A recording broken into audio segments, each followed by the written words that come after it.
Welcome back, folks. I am here on New Release Rundown. I'm filling in for Derek today. Emma, with me here today, I have Javion. Very excited to be here and talk about some of the newest, hottest board games. So, beginning of January tends to be a little light on new releases, right? With the holidays and everything. We have some good ones here to go over. Yeah, I can't wait to talk about them. Would you mind if I talked about Mox for a little bit? Oh yes, please, absolutely. Awesome. So Javion works at Mox. Yes, I work at Mox Boarding House. You will see me there almost every day. I am working in the store section, but Mox Boarding House is kind of like 3 stores in one. We've got the online web store, which is Card Kingdom, which only does Magic the Gathering stuff. Mox Boarding House does a little bit of everything, some board games, trading card games, minis games, RPGs, all that kind of stuff. It's kind of an open play area, but it's also a store. And then we also have the cafe side as well. Yeah. Now we've got 3 locations as well.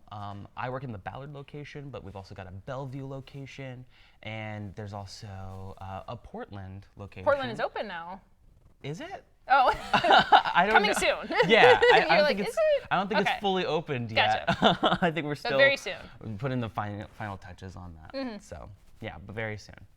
I know for me personally, I find myself at Mox almost every week or every couple of weeks, whether that's picking up some Magic cards or buying Christmas presents, or with all the Christmas presents you returned other places, and now you have money to spend, go to Mox, get the stuff that you actually want, or Yeah. just hang out, get some coffees or beers. And I remember you used to work at Mox, and you were my did favorite used part to. of going to Mox. So that's why I started working there. It was all because of you. So thank you. You're my for favorite being part there of for going me. to Mox now. Okay, all feels aside. You want to start with Star? I want to talk about board games. Yeah, Startropolis. I'm just picking one at random. Yeah, Startropolis is perfect. Yeah. So, Startropolis. At first glance, yes, totally sci-fi board game. It's a little on the nose, right? Yeah. Startropolis. Yeah. It's like Metropolis, but in space. Yeah. Yeah, I get a lot of notes of space Okay. from this Oh. because, yeah, my favorite, your board, favorite game, board game, yeah. specifically because you're making a space base. Okay. You're making a communal space base. Ooh. Yeah, so like there's this like core, and everybo's adding stuff to it as Okay. part of the game. So is it cooperative? Oh. This is such a cutthroat game. You are right. constantly stopping people, blocking people, reducing other people's revenue. Yeah. Wow. Yeah. This is high on the meanness scale. Oh yeah, super high spite. Just for you, Derek. High spite, yeah. I miss you, Derek. So let's look at the backside of it real Yeah. fast. So what you can see there is that players are going to get to draft the cards. Well, not really draft, actually. Yeah, I guess kind of draft. It's not like you have a hand of cards and you're Okay, drafting them, yeah. but it's like Suburbia style, where you've got cards out on the table, and then the easy cards to get will be less expensive, Yeah. but if you want some of the cards that just came out, fresh off the deck, Hot and fresh. you're gonna you have to pay millions of credits to get them. Wow, that's a lot. So what you do is you try to buy modules that you can add to the base that will earn you lots of money. Okay. And each module, I think there's like 4 or 5 colors, but there's only like 7 or 8 modules. So it doesn't end up being like this really intensely complicated game. Okay. I would almost call this like a party game, like kind of close there. Yeah, so you're like tracking your revenue on this track, which is also your points. Yeah. But you have to spend points or credits, money, to get new additions to the base. Yeah, and then there's lots of different colors of the bases as well.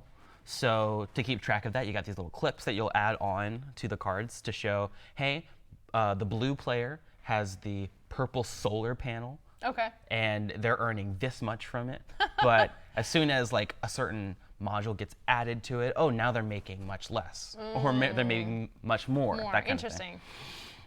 So it's this idea of it's hyper corporate Yeah. space station building where I'm gonna make my own section, I'm gonna profit off of it, screw you. Yep. So it's not like collaborative. No, not Future. at all. So like the solar panel, it blocks any piece from going higher than it. Okay. So you could just be like, don't put anything else on that spot right there. Yeah. Or you could be making like different modules that get you extra money for having a lot of the same module attached to it. So people are going to be like, okay, so I want you and you and you to put down 3 purple panels all over this one module, so Javion doesn't get any money at all.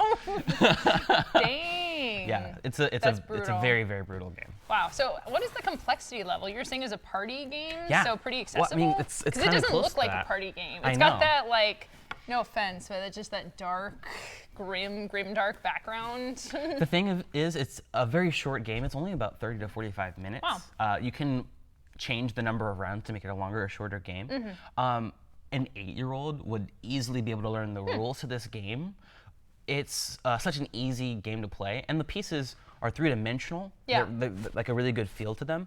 There's no like board, there's no resource management or pieces unless you count, money, right? Yeah. But there's no like worker placement. There's no high advanced level mechanics. All you're doing is saying, I want that one. Yeah, and then physically like Legoing it, Yeah. snapping it together. Yeah, That and then sounds fun. trying to earn more money every single turn. Yeah. So you have to decide, like, am I gonna put down a bunch of stuff and then like try to get a lot of money out of it, or I'm gonna try to buy the least expensive things I can so that I can earn the most amount of money I can over time, and then like just keep saving my money so I can win the game, or am I gonna try to sabotage other people while I'm doing that?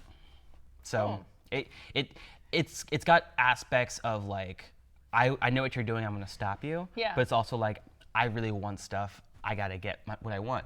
But the whole game is played in a very small, like contained space. Yeah. And it's just really easy to pick up and play. Yeah. And it seems the brutalness of it is balanced out by, well, I also want to win. So if Right. I spend too much of my resources screwing you over, yeah. Yeah. There's a little bit of luck to it. Okay. Because you don't really For what always comes out. know what's gonna come out of, on the market. But Yeah. then again, there's also playing your opponents and seeing like, okay, I know what you want to do. I could do this or I can do that. I'm weighing my options. How many of this is left in the deck? Is it likely to show up? I don't know.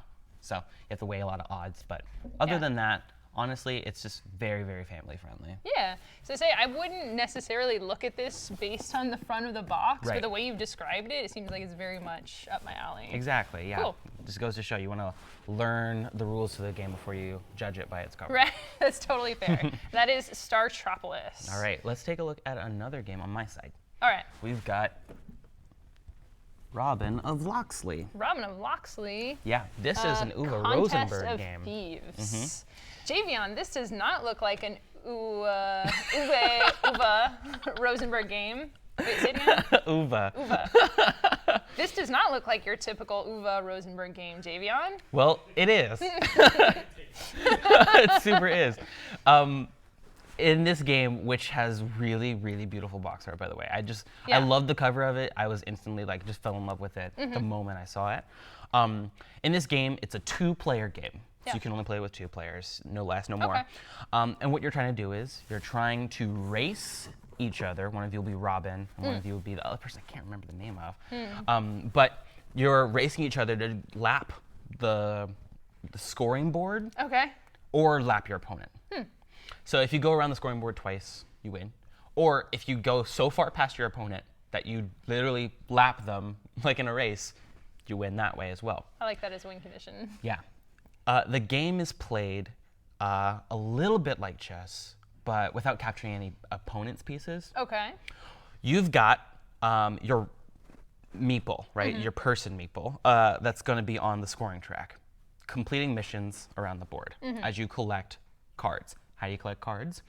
With a little horse tile that, or meeple that kind of looks like a knight in chess. And the reason is because where you're placing it is like a knight in chess. You got to go Interesting. 2 up and then to the side, or you go 1 up and then 2 to the side. Huh. And you can do that in any direction, but a lot of times there's a lot of overlap. Yeah.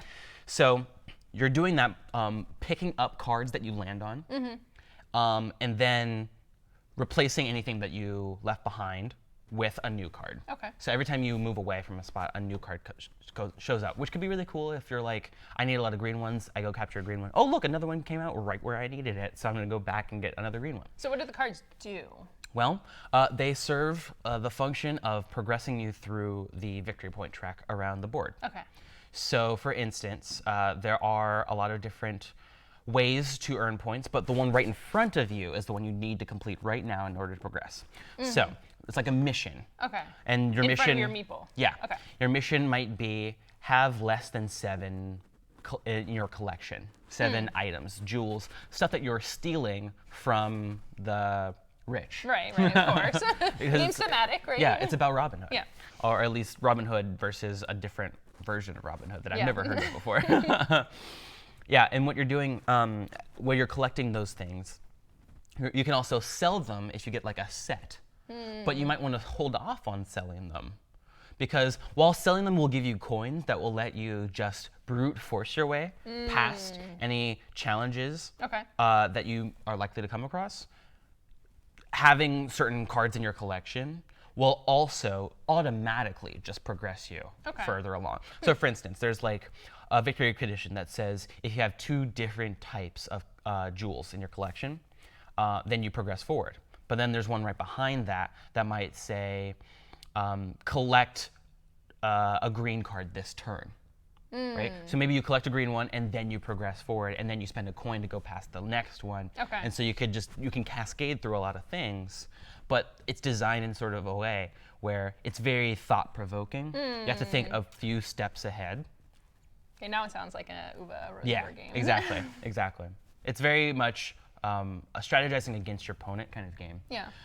There's nothing you can do to really block your opponent, but you can get into different spots to sort of be in position to take things away from your opponent. Or if you can see that they're trying to collect sets of a certain color of cards, they can sell it later. Yeah. You can collect those colors before they get a chance to. But you never know what's going to come out of the deck. You never know. All you know is where it's going to be. Yeah. So that allows you a little bit of control over some of the luck aspect of it. And that's pretty typical for Uwe Rosenberg games is light interaction. Yeah. So they're not... And tiles. Yes, and tiles. Placement of tiles. So these are tiles or cards? They're tiles. Here? Okay. Yeah. The cards are like the victory conditions around the board, but... I see. The board is made of cards. Yeah, exactly. So it's different every time. And you could think of the tiles as cards as well, but... Yeah.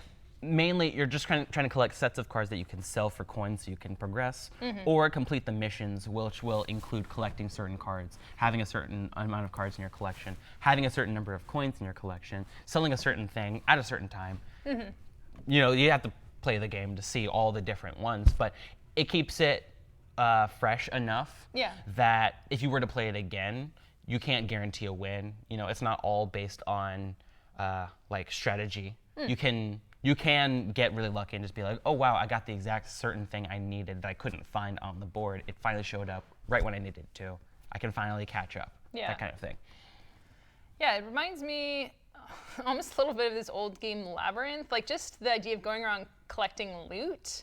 It's Robin Hood, so you're supposed to technically give it away, but I don't know if you go through that part in this game. Like I just land on a ring and I have a shiny new ring. You know, there's something very compelling about just getting a bunch of treasure, right? You're collecting treasure. That's some of the criticisms that this game has gotten. That the theme is kind of just like, oh yeah, you're collecting, you know, stuff, but you don't have to really do anything to collect them. You just boop. It's just easy. But maybe that's how it is everyday life for Robin Hood. Yeah, stealing stuff comes natural. Robin Hood's natural at that stuff. And that's par for the course for the Uwe Rosenberg games. You know, he definitely has a very distinct style, and they have themes to them, but the themes really don't.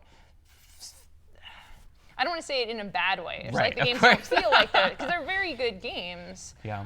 And this is 15 to 30 minutes. I imagine it's fairly easy to learn and teach. Oh yeah, you know, absolutely. A great, like for Patchwork at Mox, it's one of the games that we would give to players. It's pretty easy to get into. Absolutely. Yeah, I would definitely pick this one up if you're looking for something pretty simple. Yeah. If you're not looking for a really complex game, but you have like a need in your life for a replacement for chess. This one can easily take that place while offering a little bit more of a casual feel to it. Yeah, just don't go into it expecting you're going to have some grand Robin Hood fantasy. adventure or Adventure, like, yeah. epic journey or anything like that. No, you're just collecting stuff faster than your opponent can. Yeah. All right. Yeah. Excellent. You want to do Cooper Island next? Sure. Let's talk about Cooper Island. Let's talk about Cooper Island. Let's talk about that. So this one specifically pitches itself as an expert game. I don't know if I've ever heard a game self-describe as an expert game. Usually like a heavy Euro or something, but Sure. this one is, they're not pulling any punches. Yeah. They're like, this game is probably not for you. Yeah, there is a lot to consider when playing Cooper Island. Oh, really? Yeah. So it's a expert game in that the strategy is strictly for expert board gamers. Uh-huh. Yeah, no casuals. No Sorry. no casuals wanted. No casuals at all. So basically, you are discoverers Okay. of a new island called, Cooper Island. Okay. And you get good dropped onto a peninsula of that island. Everybody gets their own peninsula. And then what you do is you go into the island and you discover, you explore, you flip over tiles and look at all the cool stuff that you can get and take it back Okay. with you to your peninsula, to your boat. And your boat is your source of income. Okay. So whatever you do to your boat, upgrades or whatnot, is going to get you more and more resources and other useful things for the rest of the game. This is a very heavy game. It can last upwards of 2 to 3 hours. It's not that heavy. Mentally heavy. Mentally, There. strategically, complexity heavy. It is also a very slow ramp game. A lot of the actions you take really, really matter later in the game. So you can mess up real bad. Yeah, but you're never like dead in the water because Okay. everything does something. Everything's going to gain you something. You could forget to feed your workers, and that could be pretty bad. That seems bad. But what did you do when you weren't feeding your workers? You were upgrading your peninsula. You were upgrading your boats. You were collecting resources and turning that peninsula into a money-generating machine. So, yeah, your workers, they are going to get mad at you, and you're going to have to pay a lot more than you were hoping to. But you were gaining a lot of resources in the meantime anyway, so maybe you can afford that. It is a very tight game. Okay. Small actions, very particular, specific actions will get you very, very far later in the game. But at the start, you can very easily succumb to information overload, analysis paralysis. There's a lot of phases to the game. The rulebook is about 28 pages long. Oof. Half of this week is just rule book. Yeah. It's just paper, reams of paper. And but a really cool aspect to it is that you're not just building your boat. You're not just taking stuff away from the island. You're building up the island into being like this resource, generator. Because there's an interesting tile stacking Yes. aspect or terrain stacking. The higher you stack tiles, when you place resources on top of them, those resources become more valuable.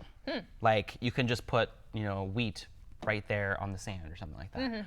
And it'd be worth 1 wheat. But if you stack up 4 tiles, now you've got 4 wheat. Okay. Which doesn't sound like a lot. But like I said, this game is very small, very tight. Yeah. But it's also very massive in terms of its complexity. So that wheat can be used for so many things. It's required for lots of things. Yeah. So getting a small amount of it at a time will sort of lead into a really big turn later in the game.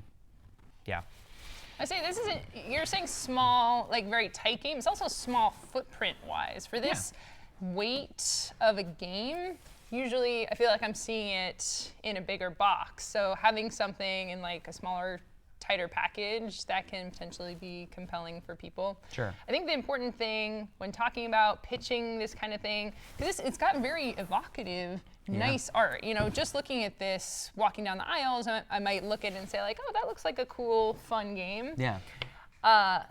Because you don't want to take a box away from someone and say, this game is not for you. No, But for no, most no. people, this game is not going to be for you. And I've found over my game playing history, working your way up to it. Yeah. Right? I think there are a lot of really good tutorial videos, and there's a lot of resources for people who learn in alternative ways to just reading through a rule book, myself included. Yeah. So I think there are sort of ways that we can get around how heavy the game is for certain people.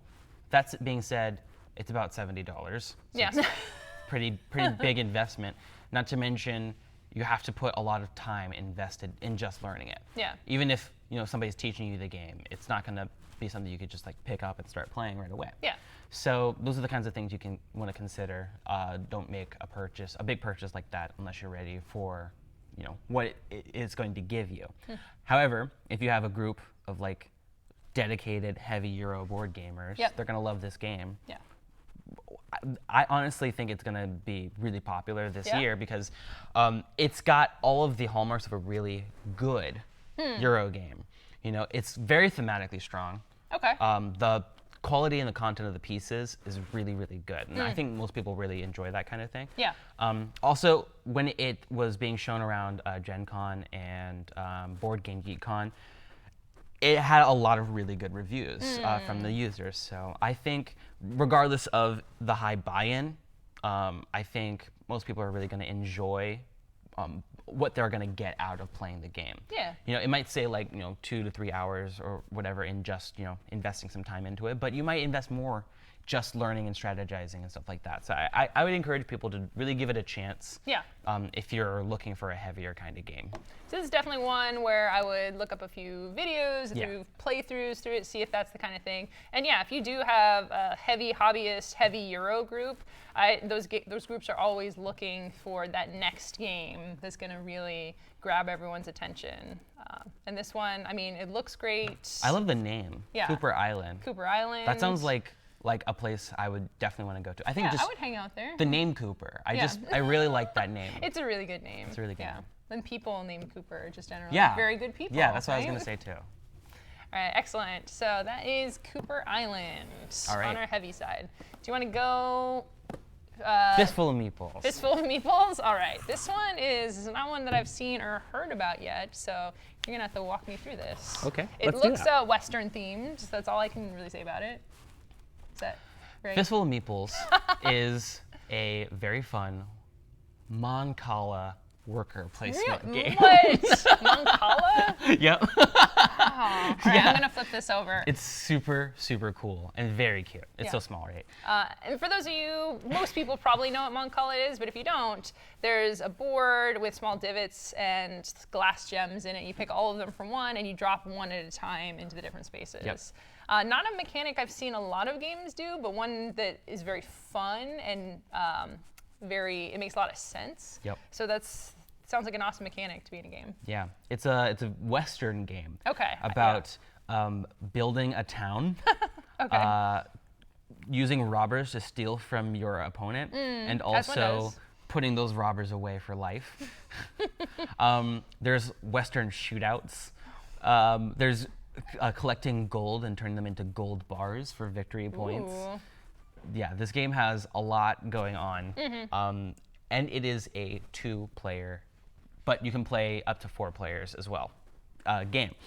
So, what you're doing is that you are trying to get victory points. You get that in a lot of different ways. You can win shootouts, you can build buildings, you can even collect resources and perhaps gold bars. The game's over when 6 people have died from a shootout, or grim. when all of the gold bars have been collected.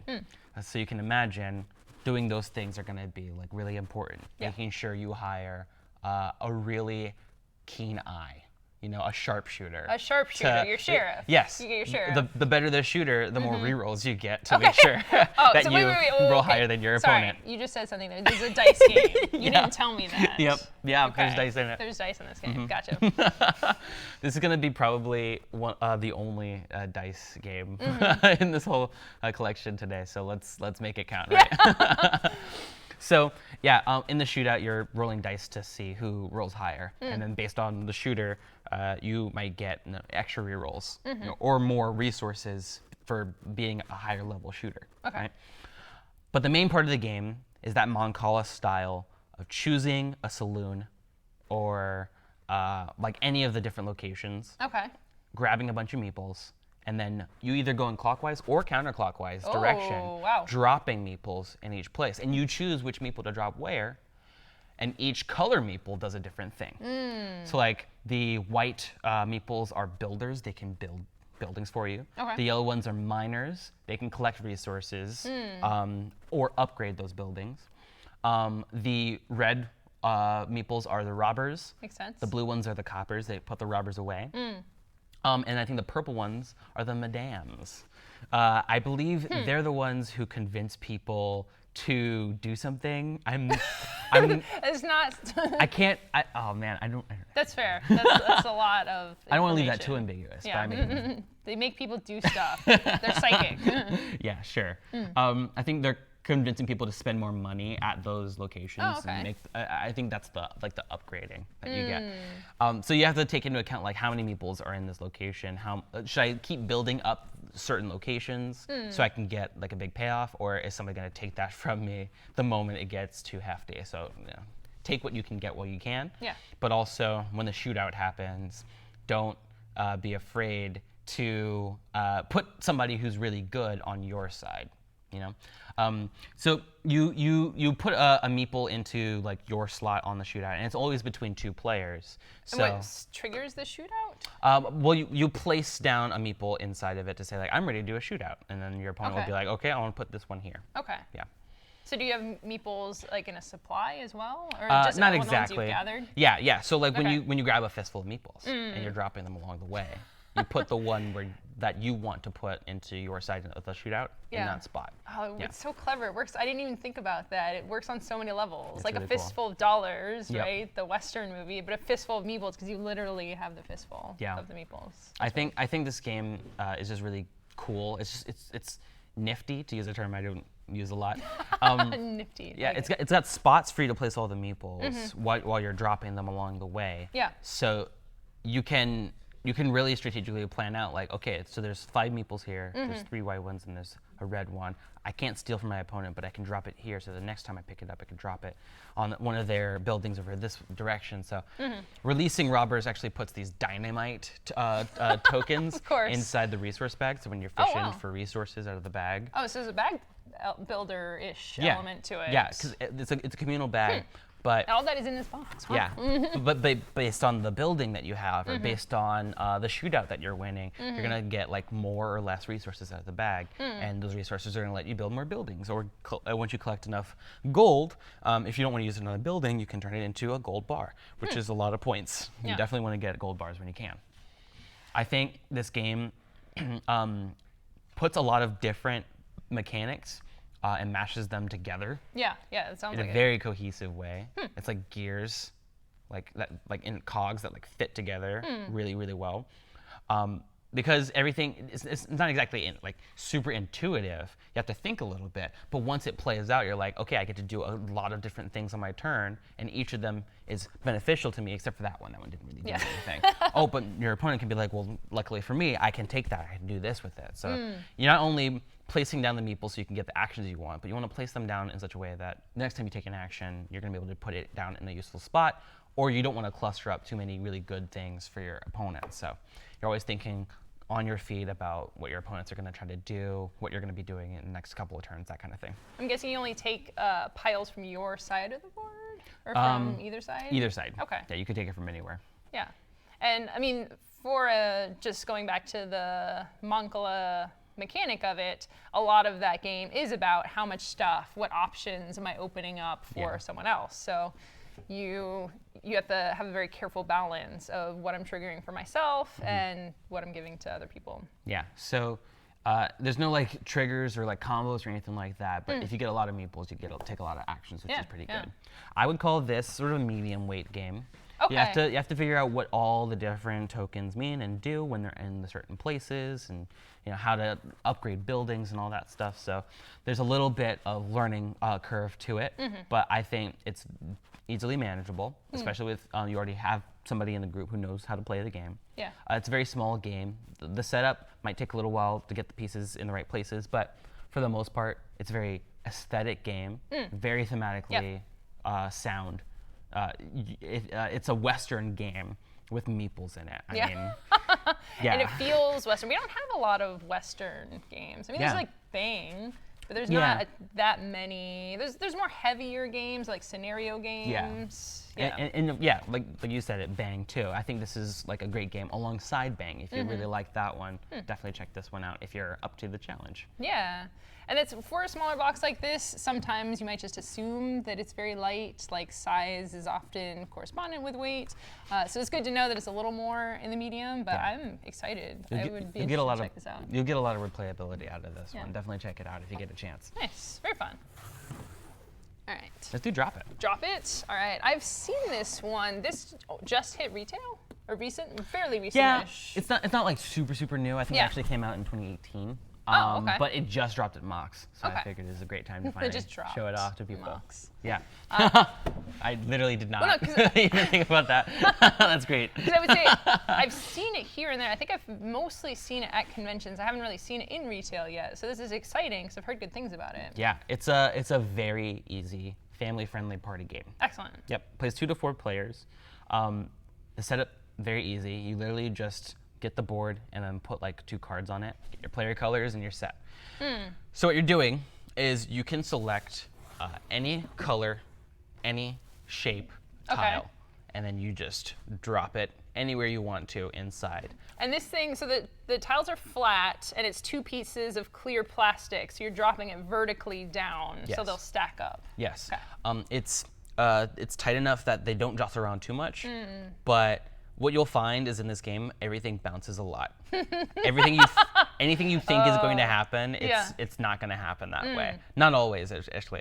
I've seen it where you can drop a small, tiny little circle or like a disc in, and it bounces off like a ramp and then goes up to the top and just like stops at a point instead of rolling down. I've seen it where like you can drop down a square and then think like, okay, this is like far away from any other squares. There's no way, and then you just push a bunch of pieces aside and it sinks down into them. It's like, I didn't mean to do that at all, but okay, I guess I don't get any points this turn. So the mechanics of the game is what you're trying to do is you're dropping those tiles in so that you can earn points. Okay. You earn points more and more the higher the tile that you're dropping in goes in. So as the game goes on, every piece is more and more important. However, there are a lot of restrictions. You can't let anything touch the wall unless unless you're playing like a variant where like certain colors can't touch this side of the wall, but you can touch this side of the wall with any other color. That's hard. Yeah. Certain colors or shapes can't touch the bottom in certain slots. So you have to like be like, okay, I'll drop it over here, but like not too close to the wall and not too close to this other piece, because if you have 2 of the same color touching each other, no points. 2 of the same shape touching each other, no points. So does anyone ever get any points? Yeah, absolutely. Yeah, there's a huge variety of different shapes and colors, so you should be fine. I personally should be fine. I'm not great at these kind of games. I don't think I'm fine. Yeah, you have to sort of like set yourself up for success later on in the game. Sometimes you have to be like, you know what, I'm just gonna put in a 3rd yellow triangle, because the next time I put in a blue square, I'll finally be able to actually put it in somewhere that's gonna earn me a lot of points.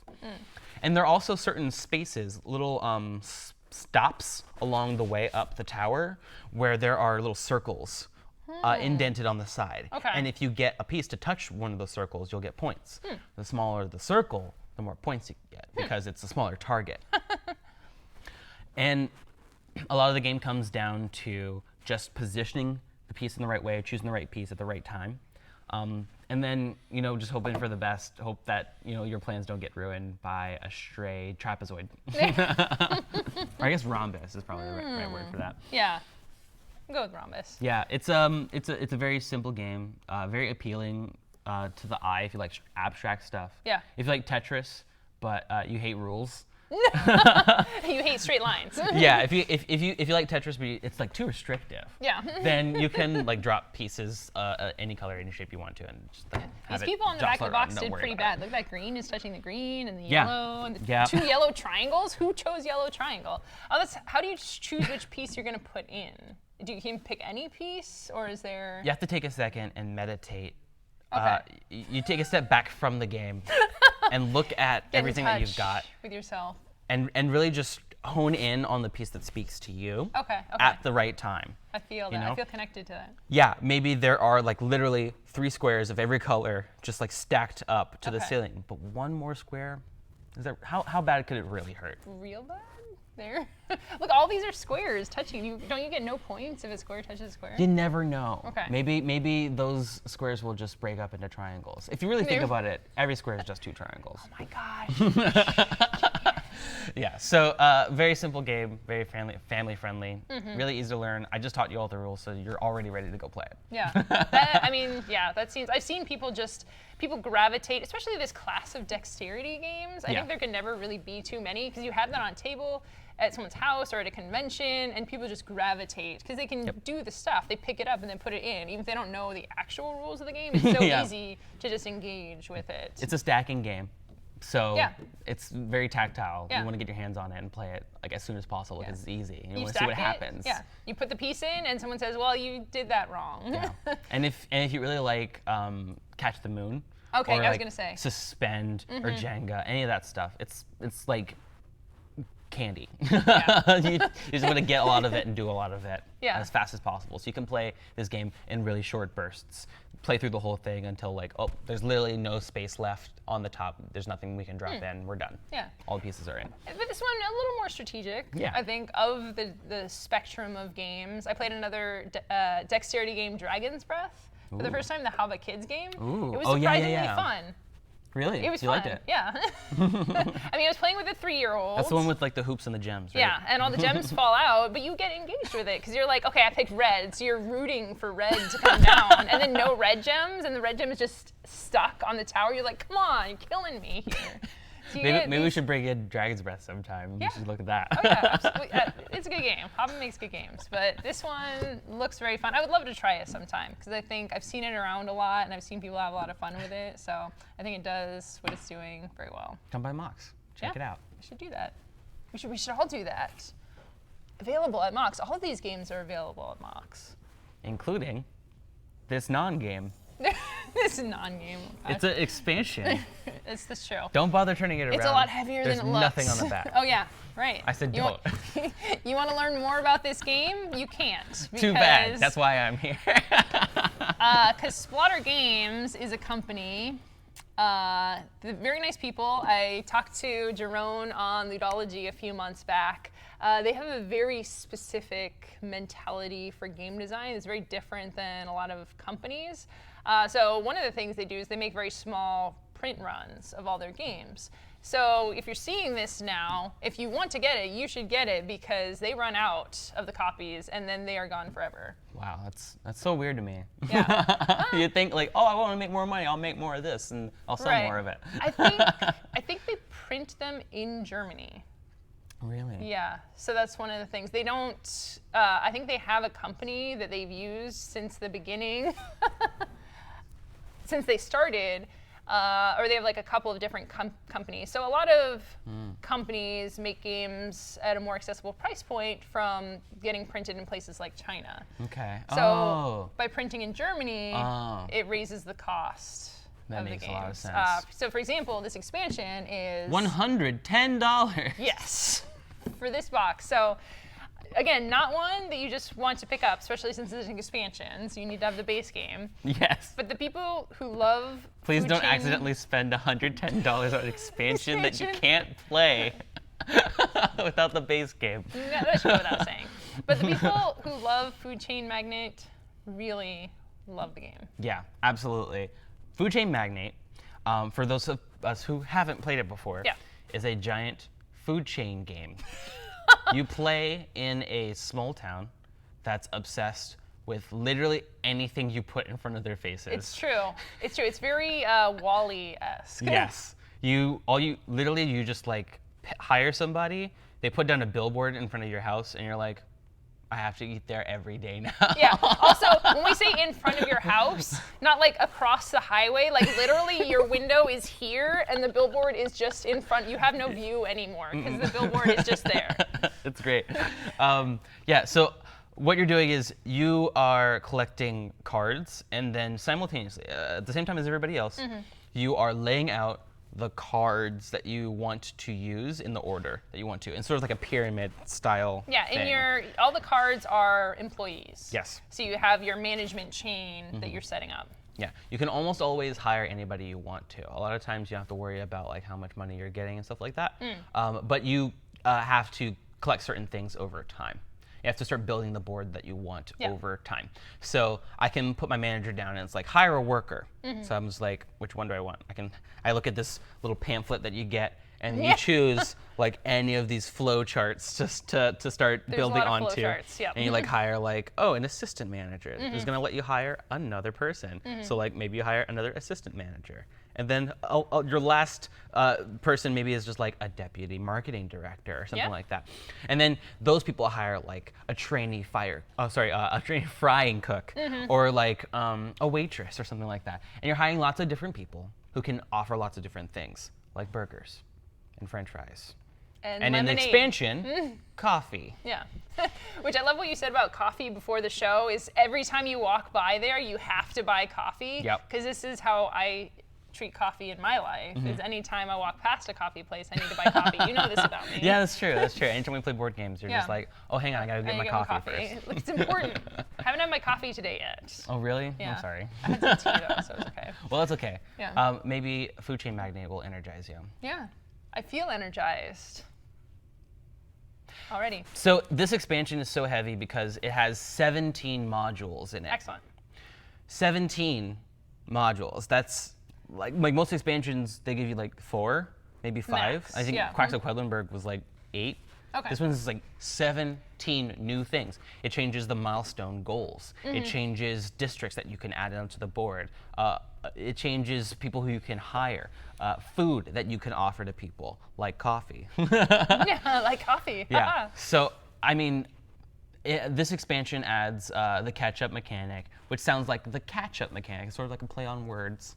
Like the ketchup. Yeah, exactly. It's like, oh, based on how much money you don't have, money less than your opponents you have, you'll gain a lot more for the people who are getting ketchup for all their burgers. Or maybe you can start slowing people's systems down by adding on ketchup onto them, so they're like, oh, you don't serve ketchup here? I want ketchup. Have ketchup? All right, well, I'm sorry, I don't want to eat here anymore. I'm not going to go anywhere. I'm going to stay in my house. I'm not going to eat anything. Yeah, I'm going to starve. That's how much I love ketchup. I'm going to starve. So, Food Chain Magnate, again, for people who don't know, while it is not a very complicated game, it is also a very big game.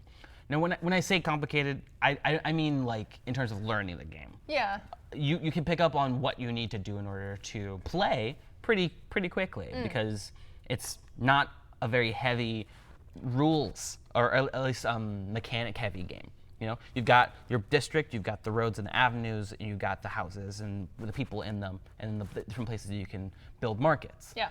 You've got the cards that you're hiring, and there's definitely a lot of cards. I mean, it's a huge table eating game, but for the most part, the fun of it and the length of it comes down to the decisions you're making, how many decisions you're making over a period of time, how long of a time span everybody's voting for the game to go on for so that they can win at certain points, or just like the sheer amount of the decision making that you're doing, reacting to the other players playing the game. Yeah. I really like the way that you put that, Javion. Because Splatter games, I would say they have a reputation for being very heavy, very intimidating, I think. Yeah. But thinking back to my play of Food Chain Magnate, it does. Like, once you get into it, it makes sense. All of the core actions of it are pretty straightforward. You're placing down houses, you're placing down the businesses, you're flying airplanes over with banners, advertising things. But it is a very punishing game. So this is definitely the sort of game, even though it's not super complex, because we were talking about Cooper Island, where you can't really make a mistake. In Food Chain Magnate, you can make mistakes. You can totally screw yourself over and be ruined for the rest of the game. Yeah. Although it sounds like some of the modules, because when I was talking to Jerome about it, he was saying that that wasn't necessarily the intention. They didn't want to make games that were quite that brutal. They wanted to make games where you had to make good choices, make good choices. They wanted your choices to have meaning, I think is what they were saying. And you definitely get that playing this game. I think it's a completely reactionary style. Yeah. You have to you have to figure out what your opponents have and what they're earning money off of. Yeah.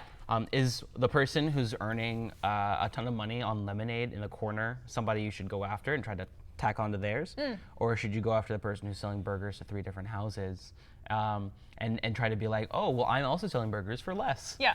Or do you set up your own market, which will not always be super successful because you need a lot of people to come to your restaurant in order to make that work, so that you can build your market bigger, or at least make that one market This really is definitely, lucrative. yeah, it's a hyper interactive game. So this one, every little decision, every choice someone makes can make a huge difference to it. And you can get stuck, but there are ways to come back. Like if you just tank prices for everything, you're like, I'm selling lemonade at a loss. I'm selling lemonade for $1, and then everyone comes and you totally ruin your opponent's plans and structures. So pretty high spite on this game. Yeah, very much so. But that's cool. The 17 different modules. So this game came out, I think it was 2014 or It was a while ago. 2015 Yeah, you're right. originally. You're right. So they've been thinking about the game for 5 or 6 years now, and this is what they've come up with, and really refresh that. And maybe, it's been sitting on the shelf for a little bit, and have a fresh new coat of paint to bring it out Absolutely. again. It lets you play with more players. The original game's 2 to 4, so it goes up to 6. Up to 6? Yeah. I'm you not can sure how I imagine- feel about that. So you can imagine how much longer the game will get if you play that way. Okay.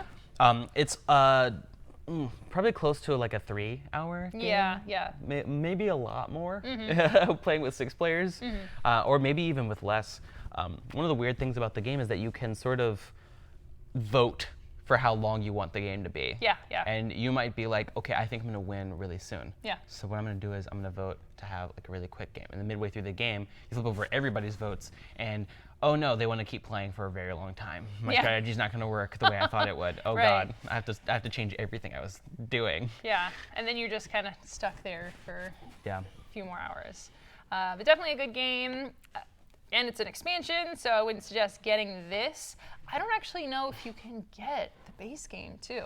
Because again, they do very small print runs. I think there's, it can be a little tricky to get the base games, but there's some channels that you might be able to get it through. If I'm not sure if you have copies at Mox the Box Game, but if they contact you, it's something you might be able to find, which is another great thing about Mox, is they can help you find games that are a little tricky to find. Yeah, take a look online. Look for online sellers, third-party sellers, Craigslist. Yeah, Goodwill. and obviously, if you do have the base game, love the base game, this is a very obvious sell. Pick it up now while supplies are available. Or just borrow your friend's copy. Yeah.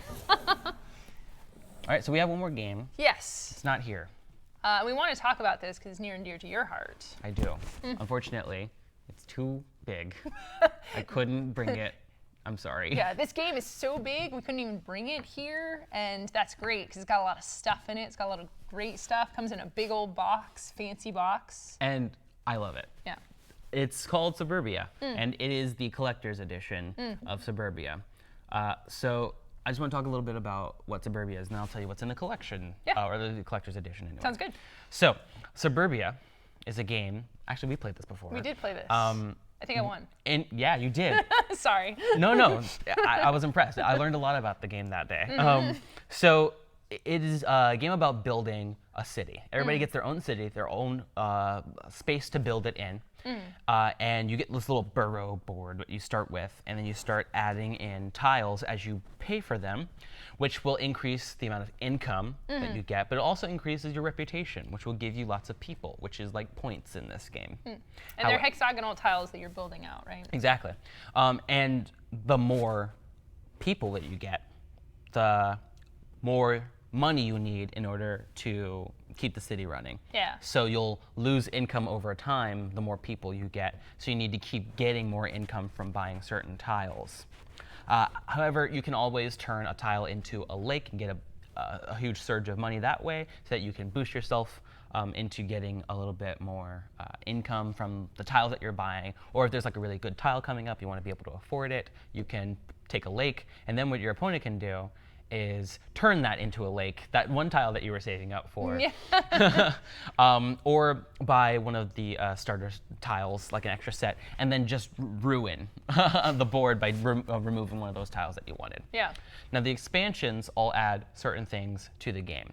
The 5-star expansion lets you change turn order in the game. It also lets you gain certain things based on the rating of your town. If you get like a bunch of stars, you'll get more money, or you'll get more reputation. Okay. The what was it called? I can't remember what it's called. The other expansions to this game include ways that you can earn money in different ways, like borders. So you can literally put like a cap on your town, like it can't extend past this border, but you'll get like a huge surge of money or like a huge surge of reputation and things like that. So new tiles? Yeah, new tiles. Like, I can win a shared goal. That's one thing I didn't talk about. The goals in the game are very important. If you get a goal, the face down ones. Yeah, there's face down goals that are like, if you get like the most income at the end of the game, you get a surge of like 15 points. Or if you collected the most commercial buildings, then you also get 20 extra points. And those can be really powerful because there's no consequences to getting reputation or getting population at the very end of the game. So you want like a big surge of them. And all the expansions add in new goals, new challenges, but also new tiles that will play on those goals and challenges a little bit differently. So the expansions add more complexity to the game. The base game is really solid. I really like it as a very, very heavy, not heavy, very, very powerful, that's what I meant to say, engine building game. Yes, yeah. Where you're collecting a lot of money and you're collecting that over time, but you're building up how much money you're collecting over time, but you're also collecting lots of people and you're building up how many people you collect over time. But that's also ruining your income. So yeah, it's like a balancing act. It's a very fun tension. Yeah, I really liked it a lot. Yeah. The collector's edition was built for people who are obsessed with the game like me. So it is this huge, massive box where it comes with organizers, which is so good. I love organizing my board games. Yeah. And I love Broken Everything has its Token. place, yeah. Yeah, I love. Yes, everything is just like, it has a specific spot that it goes to, and you can find it easily when you want to play like just the base game, or if you like want to take the expansion out and play with that. Ooh, I like that, yeah. Yeah, it all fits together really, really nicely. There's like all these like valleys and hills where the tiles and the borders and pieces go into. Yeah. It's really cool. It's really cool. It doesn't shuffle around when you're moving it. And all of the money is upgraded. All the tiles are upgraded. The burrow board's upgraded. Everybody's player boards are upgraded. Everything is just like insanely, new and exciting. Pretty high price point. It's definitely named the collector's edition for a reason, because it comes with all these expansions, the organizers, and upgraded pieces and stuff like that. So, kind of a commitment. But I am so happy I got one, and I spent like a whole day just like pulling all the pieces out, popping all the pieces of the cardboard out, and then finding a place for everything. There is definitely videos that will teach you how to organize everything the right way, Nice. Which is, I think, very necessary. Yeah. But I elected to go the dad route of just like, I don't need no can figure it out. instructions. I can see where the stars are. That's where the 5-star expansion goes, right? Yeah. No. So Not always. Not always. So it's somewhat intuitive. Yeah, exactly. So would you recommend this? So what if someone loves Suburbia? They probably already own the game, right? Yeah. So would you recommend this? I don't know. It's weird though, because it's not an expansion. It's a whole new version of the game. I guess for if you already have the game, you could gift it to someone, or maybe it's getting worn out. Sell it so you can afford the collector's edition. Yeah. Sell that, maybe put a mortgage on your house or something like that, and then get the collector's edition, because I promise it's worth it. Yeah. You get so much out of it, and you can play it too. It's not just like a thing that sits on your wall, you know what I mean? You can actually open it up, take the pieces out, and play it with up to 5 players, because of the expansions let you play with up to 5 players. So super, super fun. I love it so much. Yeah. I think another really cool part of this edition is that when people are putting this kind of thing together, they're deciding like, okay, we're gonna take all the expansions and put it in. Yeah. They also decided, hey, why don't we take all the promos and we'll put those in too. So there's lots of promos and stuff. Yeah. But then they were like, that's not good enough either. We want something really cool. So they made my favorite part of this collector's edition. It's a tile tower. What? So throughout the game, what you're doing is you're collecting tiles, and as you take tiles, more tiles are placed into the market. Yeah. But the tile tower is like a dice tower, but for tiles. Oh my gosh. You literally pull tiles out of the bottom of this tower one by one as you collect, so you don't have to even think about like knocking over any of the tiles and having to like put them back together. Right, you don't have that annoying thing and then it gets a little off center and then you're always trying to fix it and make it be stacked properly, which is what I do. It's so That's cool. fabulous. I love it. So I mean, It's really great. it's like a really dorky thing to be excited No, about. I get you, Javion. I understand. I love it so much. Yeah, putting it together is pretty cool. You probably want to glue it down, but you get to put like tiles in the top. The right tiles, right? So you get like the A tiles, and then a challenge, and then the B tiles, and then another so it's all of goal, them. and then another like the C challenge goes at the top, and then like you never know when the game's gonna end with like the final round tile. That's cool. But you like shuffle all the stuff up, then you put it in the right way, and it's just like it's like magic. It's so cool. Very clever. I love it so much. Excellent. Please check it out. Yeah. If you like Suburbia, if you like engine building games. Very, very engine building. Yeah. It's got a little bit of spite to it, but not a whole lot. So if you want to kind of just do your own thing and not have to worry about too much of people taking away the things that you want, then you could do that. But then there's also the goals that everybody's competing for. Yeah. So you have to kind of think about like, okay, am I going to go after the goal, or can I earn more money if I just let my opponent sink all their money into trying to complete this goal? So yeah, you have to think about a lot of stuff. So I wouldn't really recommend this for young audiences, but I think more of like the medium audiences and the higher ones. But the collector's edition specifically, collectors. If you collect board games, if you want something really cool, if you like Suburbia, too much to just buy the expansions and just be satisfied with like a broken token organizer for your base game box, I would definitely, 100% get the collector's edition of Suburbia. All right, excellent. Well, Javion, that's about all the time we have today. Thank you, as always. I know, it's sad. I want to stay here talking about board games all day because this is super fun. Getting to host this show with you a second time was like my dreams coming true a second time. Yeah. So I really appreciate it. Yeah, Emma, thank you so much for being here. I Sorry, love Derek, this. I miss you too. I miss you too. Before we go, how about you talk one more shout out to Mox, talk about any upcoming events, anything else you'd like to say about this great game store? Mox Boarding House, located in 3 places, Ballard and Bellevue. Keep an eye out for that Portland location. If you want to come by and learn board games, I'm happy to teach them. Please ask for me by name. Javion. And if you don't see me, anybody else will be happy to teach you board games. We have a big library of free games to try and plenty of space for you to play them in. We have lots of events throughout the week. Check our event calendar to find out more about, well, my Dungeon Masters meetup, or the board game meetup that happens on Tuesdays, or you could play like our Warhammer tournaments, or the Magic the Gathering tournaments that we play like every single day. So if you really like board games, if you really like card games and stuff like that, if you want a really fun place to hang out, come by Mox. We'll be happy to see you. I know I will. Sounds good. Thanks as always for tuning in to our new release rundown. We are here every week. On Fridays, we have our Table Takes news show, followed by our new release rundown. Mondays, we have the Brothers Murph, and on Wednesdays, we're going to be coming back with our Fireside, which I am co-host of with Peter Adkinson, talking about the history of your favorite games. So yeah, lots of fun stuff here. If you like the show, you can follow the channel, subscribe, all that great stuff, and we'll see you again next time.